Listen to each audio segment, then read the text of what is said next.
Hey, welcome back. I am here with Mr. Fisher, PE teacher here at Drum. Great to have you today, Mr. Fisher. Thank you, Mr. Skinner. We've got a couple quick interview questions for you. I believe you're holding a fitness journal. I am holding a fitness journal, and we're going to tell you a little bit more about those. Sweet. What is the purpose of that fitness journal? A fitness journal is used to make up for any points that you've lost because of an absent day from PE.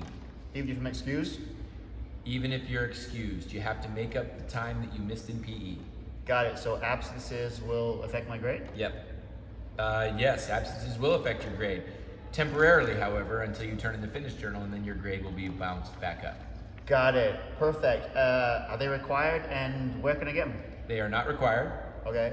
We highly recommend them, but you can find them right here in the gym, right there in that folder, right there behind you.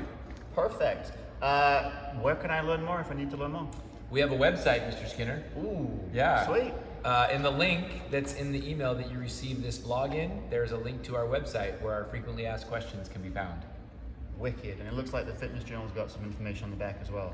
Yes, anything you need to know about fitness journals is on the back side. If you don't have one at home, ask your child to bring one home for you. Perfect. Hey, we're going to let you go because I know your time is precious. Appreciate being here today. Thanks for watching. See you again soon.